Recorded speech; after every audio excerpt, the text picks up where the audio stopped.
"Who is this guy?" And he asked them, "Why were you so fearful? Don't you even yet have confidence in me?" And they were filled with awe and said among themselves, "Who is this man, that even the winds and seas obey him?" Hi, I'm Gary, and you're watching 7 Minutes in the Word. I just read Mark, the 4th chapter, verses 40 and 41 from the Living Bible paraphrase.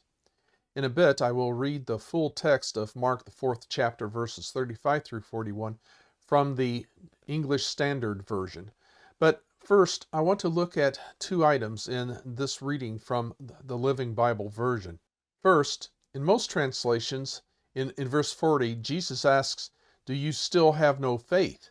But in the Living Bible paraphrase, Jesus asks, "Don't you even yet have confidence in me?" This makes it personal. The question is not, "Don't you have faith?" but rather, "Don't you have faith in me?" This is a question that all Christ followers have to answer. Do we have faith in Jesus? Second, I would like to look at the response of the disciples. They said, "Who is this man?" These men were fishermen, a tax collector, and common Jewish men. They spoke the common vernacular of their day. If it had been you and me in that boat, we would have said something similar. We would have said, "Who is this man?" or "Who is this guy?" I doubt that we would have used normal or formal English. In amazement and stunned awe, we would have used our most colloquial speech. We would have asked ourselves, "Who is he?" And in asking this question, we would have demonstrated the lack of faith that Jesus was questioning. In the first part of Mark 4, Jesus had told parables about the nature of the kingdom of heaven. In one of those parables, he even revealed that he was the one who had come into the world to shed light and to reveal the secret of the kingdom. And he stressed the importance of listening and hearing what he was saying. And yet, during extreme need, the disciples demonstrated that they just did not get it. Reading Mark, the 4th chapter, verses 35 through 41 from the English Standard Version. On that day, when evening had come, he said to them, "Let us go across to the other side." And leaving the crowd, they took him with them in the boat, just as he was. And other boats were with him. And a great windstorm arose, and the waves were breaking into the boat, so that the boat was already filling. But he was in the stern, asleep on the cushion. And they woke him and said to him, "Teacher, do you not care that we are perishing?" And he awoke and rebuked the wind and said to the sea, "Peace, be still." And the wind ceased, and there was a great calm. He said to them, "Why are you so afraid? Have you still no faith?" And they were filled with great fear, and said to one another, "Who then is this, that even the wind and the sea obey him?" It had been a busy day of teaching and healing. The crowds had been so large that Jesus got into a boat to keep from being mobbed. He had been teaching them from the boat, and the crowd was on the shore listening. When evening came, Jesus did not go back to the house to freshen up or to eat or to rest. Rather, he stayed in the boat and ordered the disciples to sail to the other side of the lake. After setting sail, Jesus went to the stern of the boat and laid down and went to sleep, evidently confident in the ability of the fishermen to sail the boat. Up to this point in the Gospel according to Mark, Jesus had been hounded and harassed by evil. From his temptation in the wilderness, to people possessed by evil spirits coming to him, to religious leaders even accusing him of being in league with Satan, Jesus has been pursued by evil.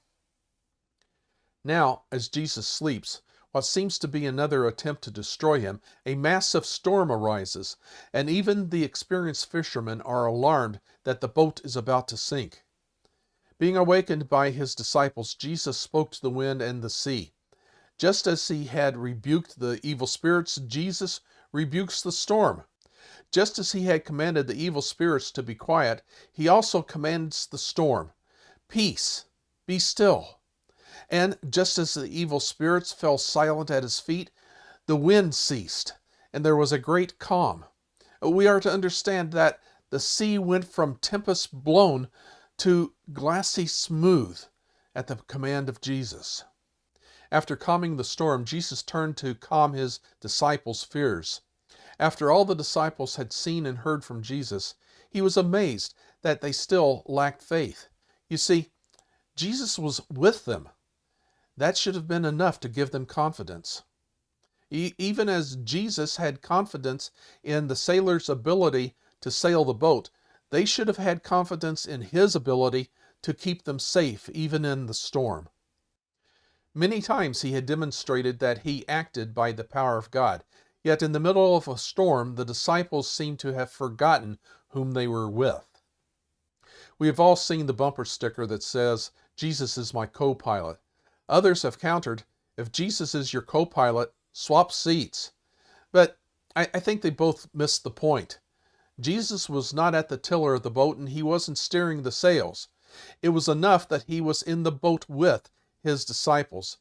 In our lives, sometimes we steer ourselves into bad circumstances.